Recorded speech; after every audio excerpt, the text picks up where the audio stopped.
बिकवाली की है उन्होंने। कई एक्सपर्ट से हमने आज बात की। बाजार में जो नए आईपीओज आ रहे हैं उनका प्रदर्शन कैसा रहा है और आने वाले दिनों में जो आईपीओज आने वाले हैं उनमें आपको क्या करना चाहिए, उस पर भी अपने एक्सपर्ट से लेंगे राय। उसके अलावा कल के लिए भी कुछ ट्रेडिंग आइडियाज होंगे शो में आगे। और चलिए शुरुआत करते हैं शेयर बाजार से ही, जहां हमने देखा कि आज तीसरे दिन तेजी के साथ बाजार बंद हुआ। निफ्टी में करीब 50 अंकों की मजबूती रही और 17,500 के पार जाकर वो बंद हुआ। लेकिन बैंक निफ्टी में हमने आज दबाव आते हुए देखा। आज बाजार में कहां सबसे ज्यादा गिरावट दिखी और कहां तेजी दिखी, कौन से सेक्टर्स और शेयर्स ने सपोर्ट किया बाजार को, ये सब बताने के लिए जुड़ रही है मेरे साथ मेरी सहयोगी पूजा त्रिपाठी। बाजार में आज दिन भर उतार चढ़ाव का माहौल था और जिस तरह से आज क्योंकि वीकली एक्सपायरी भी थी और उसके चलते भी देखा कि हमने ये जो उतार चढ़ाव का माहौल था वो एक्सपेक्टेड था। निफ्टी में 47 अंक की बढ़त देखी गई, सेंसेक्स में 157 अंक की बढ़त देखी गई, तो हर निशा में एक लूजिंग हुई। लेकिन बैंक निफ्टी करीब 200 अंकों की कमजोरी के साथ आज बंद हुआ। आज कमजोरी दिखी बैंक निफ्टी के शेयरों में और रियल्टी शेयरों में भी आज बिकवाली थी। वहीं एफएमसीजी और ऑयल एंड गैस शेयरों में खरीदारी देखने को मिली है। निफ्टी में चढ़ने वाले शेयरों पर नजर डालें तो आईटीसी, एलएनटी, एशियन पेंट्स, यूपीएल यहां पर अच्छी खरीदारी थी। वहीं गिरने वाले शेयरों में आज कमजोर थे एचडीएफसी बैंक, टाइटन, नेस्ले और एनटीपीसी, यहां पर आज कमजोरी देखी गई है। आज मिड कैप शेयरों में काफी अच्छा एक्शन था, जिसमें कि वोडा आइडिया में आज शानदार तेजी देखने को मिली, करीब 15 से 16% की। इसके बाद आदित्य बिरला कैपिटल, अदानी टोटल और नेटको फार्मा, ये सभी शेयर आज कमजोरी के साथ कारोबार कर रहे थे। आज एक और सेगमेंट टी और कॉफी शेयरों में भी अच्छी तेजी देखने को मिली। Bombay Burma, Jayshree tea, McLeod Russel, यहाँ पर अच्छी मजबूती थी। और पावर शेयरों में भी आज अच्छा मोमेंटम देखा गया। दिन भर से ही स्टॉक में इन सभी स्टॉक्स में भी अच्छी तेजी देखी गई, जिसमें कि एबीबी, थर्मेक्स, बीएचएल और अदानी ट्रांसमिशन जैसे स्टॉक्स आज काफी अच्छा परफॉर्म कर रहे थे। बिल्कुल, तो वो रहा एक बाजार का स्नैपशॉट। और इस बाजार में एक्सपर्ट इस वक्त यही सलाह दे रहे हैं कि निवेशकों को इंडेक्स पर ध्यान न देकर सेक्टर और शेयरों पर फोकस करना चाहिए। हीलियस इंडिया के सीईओ दिनशॉ ईरानी का कहना है कि बाजार में ज़रूरत से ज़्यादा तेज़ी देखने को मिली है, इसलिए वैल्यूएशन को लेकर काफ़ी सतर्क रहने की ज़रूरत है। साथ ही आईटी कंपनियों में ऐसी ग्रोथ रेट पहली बार देखी गई है। Our caution was basically because we realized that this rising tide is lifting all boats, and some of these boats don't deserve to rise. I mean, some of these, as I told you earlier also. So that's what the caution was. And the fact that some of the small cap as a group or a mid cap as a group, they had far outperformed the large caps and their valuations were looking totally stretched. And that's what made us cautious on this. In terms of the valuation, let's understand one thing, that even the globe, I mean, the global markets as a group is one standard deviation away from their 10-year averages. We are at 1.5 standard deviation away, I believe, from our averages, which is not too bad at all, because some of the global markets don't deserve to be where they are. At least we have a potential to grow. We have a good economic growth in front of us. We have strong valuation. I mean, strong fundamentals as such.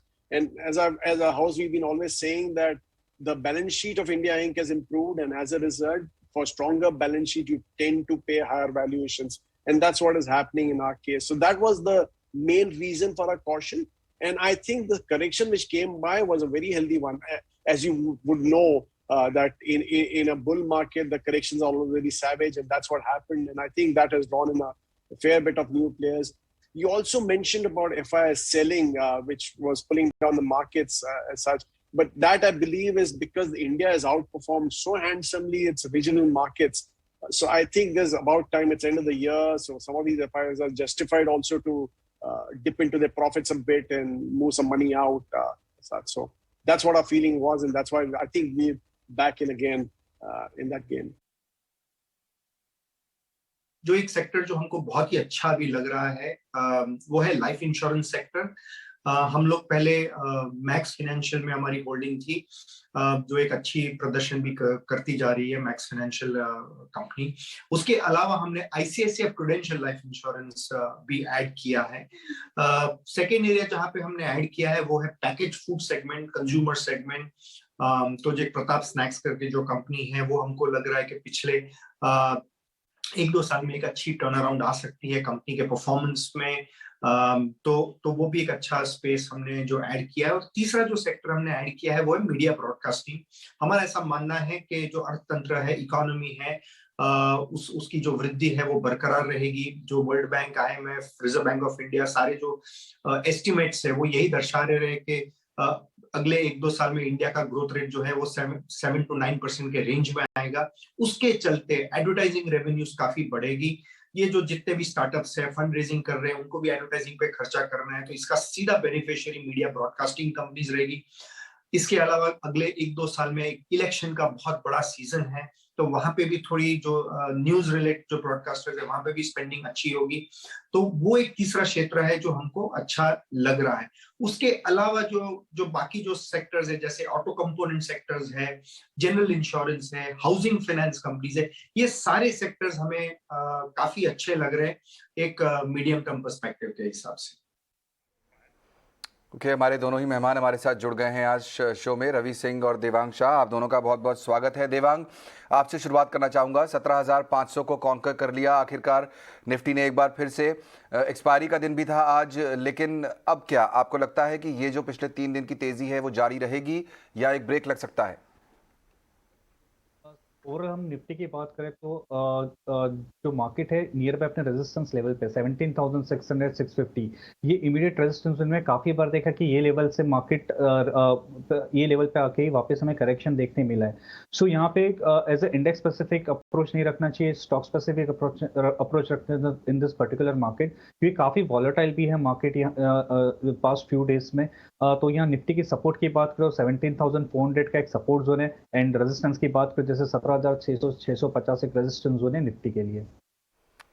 Okay, 17,600 के level को watch करना यहाँ से ज़रूरी होगा। रवि, आप कैसे read कर रहे हैं इस मार्केट को? हमने काफ़ी वॉलेटिलिटी आज के दिन देखी, और जैसा कि हम डिस्कस भी कर रहे हैं कि पिछले कई समय से FIIs बिकवाली किए जा रहे हैं। फिगर हालांकि कम हुआ है, जो पहले 5,000 करोड़ का होता था वो 200-300 करोड़ तक आया है। सेलिंग कुछ कम ज़रूर हुई है, लेकिन global factors, domestic factor, Omicron, ये सब जो फैक्टर्स हैं, इस सब को देखते हुए, और ईयर एंड जैसा कि अब आ रहा है, बहुत लोग ऐसा बताते हैं कि FIIs अपनी पोजीशन यहाँ से अनवाइंड करते हैं, बुक्स क्लोज करते हैं, इस वजह से भी हम प्रेशर देखते हैं। यहाँ से आने वाले कुछ समय, 2 महीना 3 महीना, किस तरह का मूवमेंट एक्सपेक्ट कर रहे हैं बाजार में आप? इस समय देखिए, ये क्लियर आपने बिल्कुल सही कहा कि एक्सपेक्टेशन के हिसाब से भी देखें तो 15 दिसंबर से फर्स्ट वीक ऑफ जनवरी तक जो है वो FIIs का इन्वेस्टमेंट थोड़ा सा कम देखने को मिलता है, क्योंकि वहां पर जो छुट्टियां होती हैं उसकी वजह से भी बहुत सी पोजीशंस क्लोज करते हैं, प्लस ईयर एंड होता है, तो 2 फैक्टर इंपॉर्टेंट होते हैं। तो इस वजह से लोग अपनी पोजीशंस को वहां पर कम करते हैं, और इसी वजह से FIIs अब जो एंट्री मारेंगे वो 15 जनवरी से पहले मुझे लगता नहीं है कि भारतीय बाजारों में उनका अट्रैक्शन बढ़ेगा। पहला पॉइंट है। और दूसरा, अगर हम इस पॉइंट ऑफ व्यू से चलें कि जो एक बार-बार मार्केट में ये आ रहा है कि एक पैनिक सिचुएशन आ रही है, ओमिक्रॉन की वजह से एक सिचुएशन यहाँ पर बार-बार डेवलप हो रही है। देखिए, ये पैनिक, इस तरीके की चीजें तो चलती रहेंगी, और इसमें जो फंडामेंटली गुड स्टॉक्स हैं या फिर जो आगे की जो अभी बिजनेस ग्रोथ देखने को मिल रही है, जो मार्केट का मॉडल है, उस पे मुझे लगता है कि स्टॉक स्पेसिफिक बिल्कुल बाइंग यहाँ पर देखने को मिलती रहेगी। अब इंडेक्स स्पेसिफिक अगर यहाँ पर हम जाते हैं तो देखिए, इस समय किसी भी हाल में ये नहीं कहा जा सकता कि निफ्टी अभी डाउन ट्रेंड में आ गई है या फिर जो है वो बहुत बड़ा कोई करेक्शन देखने को मिलेगा। ब्रॉडर रेंज अगर आप देखते हैं तो एक 16,800 के आसपास आते ही वापस से अट्रैक्शन लेवल शुरू हो जाते हैं, और फंडामेंटल पॉइंट ऑफ व्यू से जाएं तो वहां पर आपने देखा होगा कि लोएस्ट लेवल पे आकर के पावर, मेटल, FMCG, IT और बैंक, ये काउंटर में, पांचों काउंटर में जबरदस्त तेजी का माहौल बन जाता है, और स्टॉक स्पेसिफिक बाइंग भी यहाँ पर शुरू हो जाती है। तो फंडामेंटली चूंकि कंपनियां यहाँ पर अच्छा परफॉर्म कर रही हैं तो उसका एक इम्पैक्ट है, और चूंकि अब आने वाला जो सेक्टर लीड करेगा उसकी तरफ अगर जाते हैं तो आपको यहाँ पे क्लियर है कि एनर्जी का सेक्टर और खास तौर से जो इलेक्ट्रिकल EV के सेगमेंट के कंपनीज हैं और जो ऑटो एक्सिलरीज हैं, इनकी सेक्टर्स में इन स्टॉक स्पेसिफिक में आपको बाइंग मोमेंटम बनेगा। तो घबराने वाली बात नहीं है, अपॉर्चुनिटी मार्केट में हमेशा होती है। थोड़ा सा डल मूवमेंट हो सकता है, तो फर्स्ट वीक ऑफ जनवरी तक कुछ मार्केट ऐसा ही सिचुएशन पे ट्रेड करता हुआ नजर आएगा, लेकिन मुझे लगता नहीं है कि बहुत बड़ा यहाँ पर करेक्शन देखने को मिलेगा। करेक्ट, तो सभी को ये लग रहा है यहाँ से कि कुछ समय और पेशेंस अगर आप दिखाएं तो अपॉर्चुनिटी बनेगी। और जैसा कि हमारे दोनों ही मेहमान बता रहे हैं कि स्टॉक स्पेसिफिक होना बहुत ज़रूरी है। चलिए स्टॉक्स पर भी हम स्पेसिफिक बात करेंगे, लेकिन इस बीच इकोनॉमी की बात कर लेते हैं। हमने इकोनॉमी और बाजार की दिशा आने वाले समय में कैसी होगी, इस मुद्दे पर क्रेडिट स्विस के नीलकंठ मिश्रा से बात की। उनको लगता है कि अर्थव्यवस्था में रिकवरी अच्छी तरह चल रही है और ऐसे में ऑटो और कंस्ट्रक्शन सेक्टर में ग्रोथ चलती रहेगी और इसी से इकोनॉमी को रफ्तार भी मिलेगी। जब ग्रोथ, डोमेस्टिक ग्रोथ का एविडेंस क्लियर होता जाएगा तो मेरे ख्याल से इन्वेस्टमेंट साइकिल भी रिकवर करेगी। तो हम इंडस्ट्रियल्स, फाइनेंशियल्स, सीमेंट और कुछ हद तक स्टेपल्स को क्लासिकली सिक्लिकल नहीं माना जाता, बट हमारा ये मानना है कि जो 2.5-3 करोड़ जॉब अभी भी वापस नहीं आए हैं राइट इस रिकवरी में, वो सब लो इनकम जॉब्स हैं और वो हाउस होल्ड ऑफ कोर्स काफी कष्ट में हैं। उनको उनकी कंजम्पशन जो है पूरी तरह से नॉर्मलाइज नहीं हुई है। पर जब इकोनॉमी मतलब प्री पैंडेमिक पाथ की तरफ बढ़ेगी तो वही जॉब्स वापस आएंगे और उससे स्टेपल्स जहाँ पे कि अभी काफी एक्सपेक्टेशंस काफी मॉडरेट हो गए हैं, मेरे ख्याल से वहां पे भी रिकवरी आनी चाहिए। इंडिया अगर ये digitisation theme, electrical vehicles theme, financial fintech themes, ये थीम्स अगर इंडियन कंपनीज ये थीम्स में दे राइडिंग ये परिवर्तन करें तो यंगर नौजवान इन्वेस्टर्स उनको ये सेक्टर्स और ये थीम्स पसंद है। तो अगर इंडिया ये थीम्स को में परिवर्तन करें तो इन्वेस्टर्स, नौजवान इन्वेस्टर्स, यंगर इन्वेस्टर्स, मिलेनियल्स जो आपने कहा है, उन लोग को ये सेक्टर्स में इन्वेस्ट करेंगे।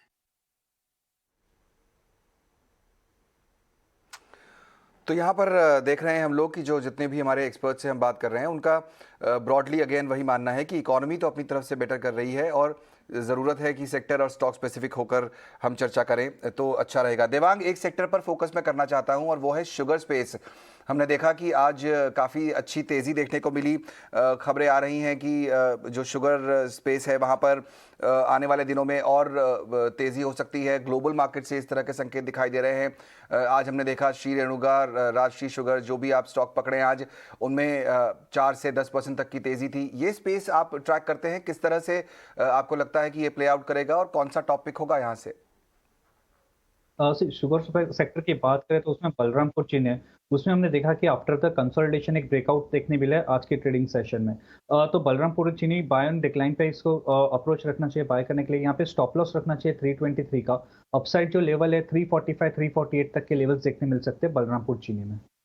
ओके, बलरामपुर चीनी में कुछ अपसाइड दिखाई देता है, वहां पर अपॉर्चुनिटी तलाशनी चाहिए। रवि, एक स्टॉक आपसे बात करना चाहूंगा और वो है वोडाफोन आइडिया। पिछले 3 दिन में करीब ये स्टॉक 40% चल चुका है, आज फिर 15-16% ऊपर जाकर बंद हुआ है। हालांकि फंडामेंटली जाहिर तौर पर जब भी आप किसी एक्सपर्ट से बात कीजिए सब ये बताते हैं कि जब तक कंपनी अपने पास कैश का इंतजाम नहीं कर लेगी तब तक इस पर ज़्यादा बेट करना ठीक नहीं रहेगा। लेकिन 3 दिन में 40% का मूव जो स्टॉक दे चुका है उस पर अब क्या करना चाहिए आगे? बहुत जरूरी है ये डिस्कशन करना और मैं समझता हूं कि देखिए इस समय जब भी ऐसे स्टॉक होते हैं जैसे वोडाफोन आइडिया या फिर आप थोड़ा पीछे अगर देखें तो कुछ जेपी पावर और इस टाइप के जो स्टॉक्स हैं उनमें काफी तेजी से आपको मोमेंटम इधर भी देखने को मिला है। होता यह है कि जब जो 8 रुपए 10 रुपए का स्टॉक है जब 12 रुपए पहुंचता है तो इन्वेस्टर को ऐसा लगता है कि वापस से इनका जो है वो फंडामेंटल चेंज होने लगा है या फिर अब कुछ उम्मीद बन रही है। और इस वजह से भी नए इन्वेस्टर जो इन्वेस्ट करना चाहते हैं देखते हैं मार्केट का वैल्यूएशन पे ज्यादातर स्टॉक काफी हायर वैल्यूएशन पे मिल रहे हैं, तो मुझे लगता है कि शायद इस स्टॉक पे निवेश करने से उन्हें फायदा मिल सकता है। तो कई ऐसी वजह है जिसकी वजह से इसके वॉल्यूम ग्रोथ भी देखने को मिली है। इन्वेस्टर ने यहाँ पर ट्रेडिंग पॉइंट ऑफ व्यू से आपको ज्यादा इन्वेस्टमेंट देखने को मिलेगा। लॉन्ग टर्म के स्टॉक्स में तो अभी उनको कुछ बेनिफिट नहीं आ रहा क्योंकि बहुत से लोग यहाँ पर ऊपरी लेवल स्तर पर बाय करके अभी फंसे हुए हैं। दूसरी तरफ अगर आप देखिए तो इसी सिलसिले में अगर फंडामेंटल चेंजेस, आपने बिल्कुल सही कहा, देखिए जब भी स्टॉक सस्ता हो तो इसका ये मतलब नहीं है कि उसमें निवेश करने से आपको अच्छा फायदा मिल सकता है। स्टॉक के फंडामेंटल जरूरी है कि उनके हाथ में क्या है और बिजनेस कैसा है। तो इस सिचुएशन से बचने के लिए फिलहाल मेरा सजेशन, अगर फंडामेंटल के पॉइंट ऑफ व्यू से देखें या मार्केट सिनेरियो के पॉइंट ऑफ व्यू से देखें, तो शायद इनफ रैली हो चुकी है, निकलने का मौका है, आपको बिल्कुल निकलना चाहिए। ज्यादा लंबा अगर होल्ड करेंगे तो जो आज मिल रहा है वो भी चला जाएगा और आगे आपका और नुकसान कैपिटल में बढ़ सकता है। तो एग्जिट होना ज्यादा समझदारी। करेक्ट, तो यहाँ से एग्जिट होना बेटर होगा। जितना मुनाफा आपके हाथ में है उसको घर ले जाएं तो वो बेटर है। इस तरह के स्टॉक्स, जैसा कि रवि बता रहे हैं कि यहाँ पर काफ़ी ज़्यादा मूवमेंट होती है और ख़बरों पर भी बहुत ज़्यादा ये स्टॉक चलते हैं, तो ऐसों से दूर रहना ही बेटर होगा। चलिए प्राइमरी मार्केट की भी बात कर लेते हैं, जहाँ पर स्टार हेल्थ की कल बाजार में लिस्टिंग होने वाली है। इस आईपीओ को बाजार से बहुत अच्छा रिस्पांस नहीं मिला था, ये 80% के आसपास सब्सक्राइब होकर बंद हुआ था। इसके अलावा रेट गेन का आईपीओ आज बंद हुआ है और इसको अच्छा रिस्पांस मिला, ये 17 गुना से ज़्यादा भरा। कल जो खुला था मैप माई इंडिया का आईपीओ, वो अब तक 2 गुना हो चुका है और साथ ही मेट्रो ब्रांड का आईपीओ भी कल से खुलने वाला है।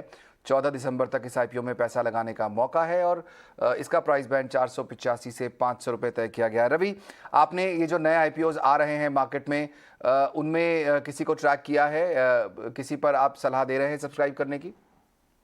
बिल्कुल, देखिए आपने जिस तरीके से अभी बताया, अगर आप देखें तो ज्यादातर आईपीओ जो है वो यहाँ पर अट्रैक्टिव है। खास तौर से मैप माई इंडिया ज्यादा अट्रैक्टिव इस समय नजर आ रहा है, क्योंकि इनका डोमेस्टिक और इंटरनेशनल दोनों एक्सपोजर यहाँ पर अच्छा है। तो मेरे हिसाब से इसको जरूर सब्सक्राइब करना चाहिए। लेकिन स्ट्रैटेजी में हमेशा जो बताता हूँ वो यहाँ पर एक बार फिर से टाइम लूंगा और शेयर करूंगा। आईपीओ में एंट्री जरूर करिए, लेकिन अगर ऊपर लिस्ट होता है तो 50% पोजीशन अपनी एग्जिट कर दीजिए और जो भी क्लोजिंग आता है उस क्लोजिंग को नोट कर लीजिए। 3 दिन तक उससे नीचे बंद होता है तो मार्केट से एग्जिट कर जाइए, नहीं तो कंटिन्यू रखिए। ये सिंपल स्ट्रैटेजी है, कोई भी आईपीओ में आप पैसा लगाइए, आपको पैसे का गेन होगा। और अगर आईपीओ में मान लीजिए आप पैसा लगाते हैं, नीचे लिस्टिंग होती है, तो तुरंत एग्जिट हो जाइए, क्योंकि और सिचुएशन उसकी अभी पुअर होने वाली है। तो ये स्ट्रैटेजी है। लेकिन फिलहाल फंडामेंटल के पॉइंट ऑफ व्यू से अगर देखें तो मैप माई इंडिया यहाँ पर काफी अच्छा है और मुझे लगता है कि इसमें आपको अच्छे रिटर्न्स मिल सकते हैं। करेक्ट, मैप माई इंडिया वो आईपीओ होगा जहां पर आपको पैसा लगाना चाहिए। हम लोग ईटी नाउ स्वदेश पर यही कोशिश कर रहे हैं अपने दर्शकों को बताने की कि चूंकि आईपीओ बाजार में बहुत सारे आईपीओ एक साथ आ रहे हैं, तो अगर आपको अपना पैसा कहीं लगाना है तो कौन सा बेस्ट बेट होगा, हमारे एक्सपर्ट से हम यही सलाह लेते हैं। और रवि ने बहुत अच्छी स्ट्रैटेजी भी सुझाई है आपको, वो स्ट्रैटेजी फॉलो करें तो आपको न सिर्फ लिस्टिंग गेन होंगे बल्कि लॉन्ग टर्म में भी फायदा हो सकता है। एक बहुत इंपॉर्टेंट खबर अभी कुछ समय पहले आई है और वो है एविएशन से जुड़ी हुई। अंतर्राष्ट्रीय उड़ानों को अभी शुरू नहीं किया जाएगा। ईटी नाउ स्वदेश की खबर पर एक बार फिर से मुहर लगी है। एविएशन रेगुलेटर डीजीसीए ने आदेश दिया है कि जारी किया है, जिसके मुताबिक अंतर्राष्ट्रीय उड़ानें 31 दिसंबर 2022 तक सस्पेंड रहेंगी। समीर हमारे साथ जुड़ रहे हैं, हमारे संवाददाता। समीर, और क्या डिटेल्स हैं आपके पास? एविएशन सेक्टर से जुड़ी हुई बड़ी और अहम खबर, एविएशन रेगुलेटर डीजीसीए ने इंटरनेशनल पैसेंजर फ्लाइट पर जारी रोक को और आगे बढ़ा दिया है। आदेश के मुताबिक इंटरनेशनल पैसेंजर फ्लाइट पर जो रोक लगी हुई है ये अब 31 जनवरी 2022 तक लागू रहेगी।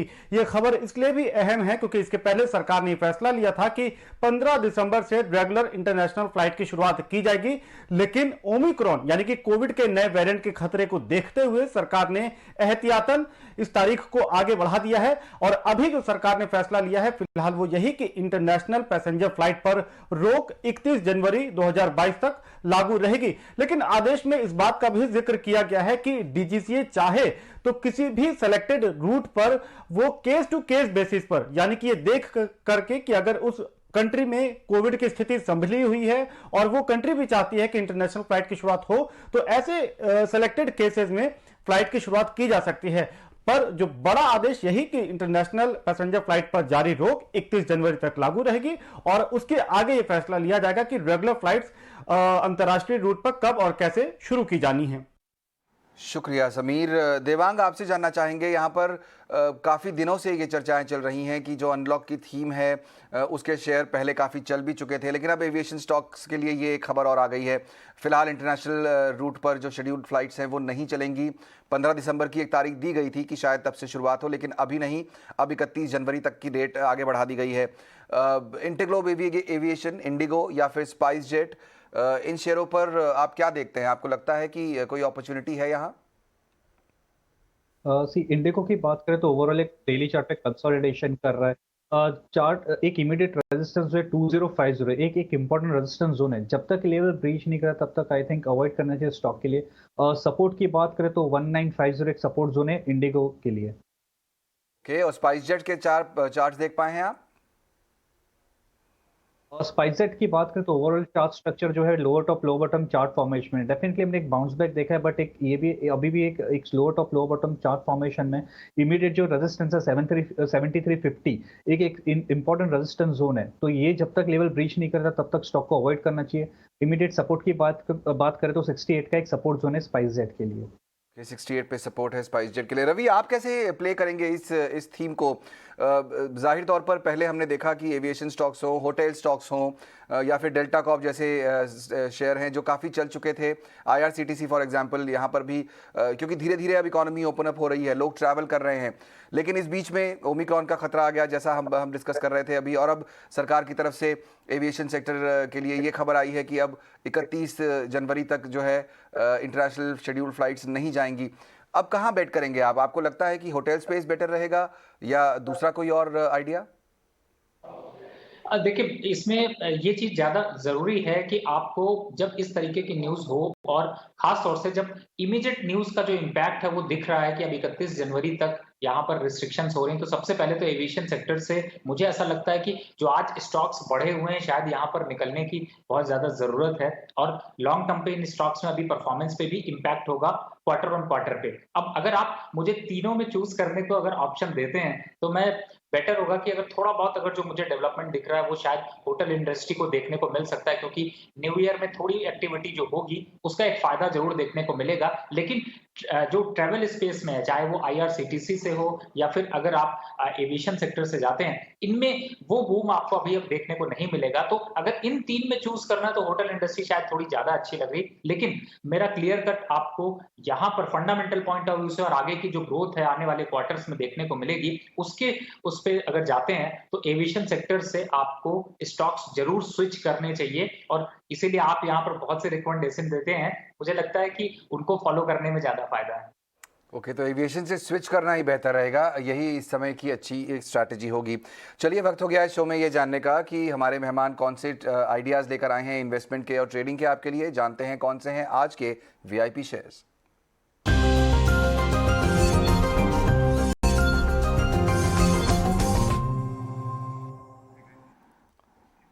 देवांग, आपसे शुरुआत करेंगे। बताइए कौन से आइडियाज़ लेकर आए हैं आप हमारे दर्शकों के लिए आज?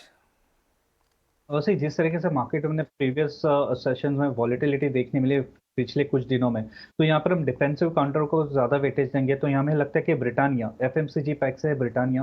ओवरऑल हमने देखा कि डबल बॉटम चार्ट स्ट्रक्चर है डेली चार्ट पे, वहाँ से एक बाउंस बैक देखने मिला है सपोर्ट लेवल से। हमें लगता है कि यहाँ से और भी अपसाइड इंटैक्ट है ब्रिटानिया में। स्टॉप लॉस रखने से 3552 का, टारगेट ऑफ 3704 के लिए। ओके, 3700 के ऊपर जाने की संभावना है ब्रिटानिया की, और स्टॉप लॉस लगाइए 3552 का। रवि, आप के पास भी शायद श्योर कोई आइडियाज़ होंगे, बताइए क्या लेकर आए हैं आज आप दर्शकों के लिए हमारे?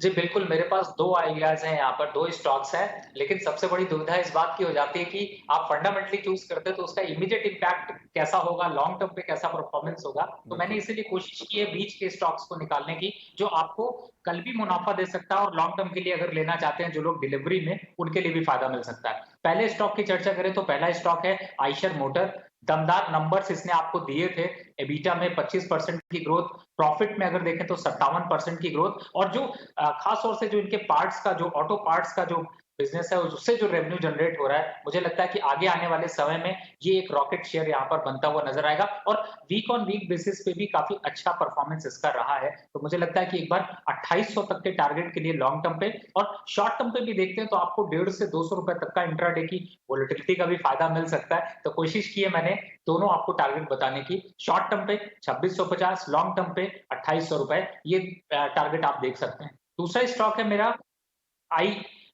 IEX, जो कि अगर आप देखें तो इसका कंटिन्यूअस आपको परफॉर्मेंस काफी अच्छी देखने को मिली है।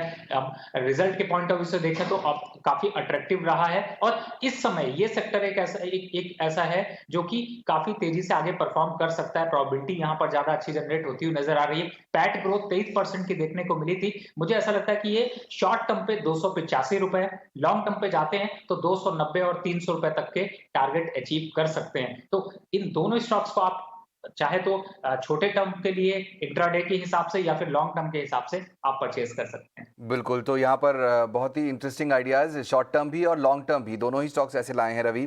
आईईएक्स में इस समय टारगेट दिया है 290 से लेकर 300 रुपए तक का, लेकिन अगर आपका नज़रिया कुछ लंबा है तो और उसके अलावा आयशर मोटर्स, इनको लगता है कि यहाँ पर टारगेट 2650 तक के मिल सकते हैं आने वाले कुछ दिनों में, और 2800 तक के अगर आप थोड़ा लंबा समय रुक सकें तो। चलिए, बहुत बहुत शुक्रिया रवि और देवांग आज शो में शामिल होकर हमसे चर्चा करने के लिए और साथ ही अपने आइडियाज़ भी बताने के लिए। कल की तैयारी में फिलहाल अभी इतना ही। पूरी टीम को दीजिए इजाज़त, आगे लेकर आएंगे आपके लिए मेड इन इंडिया।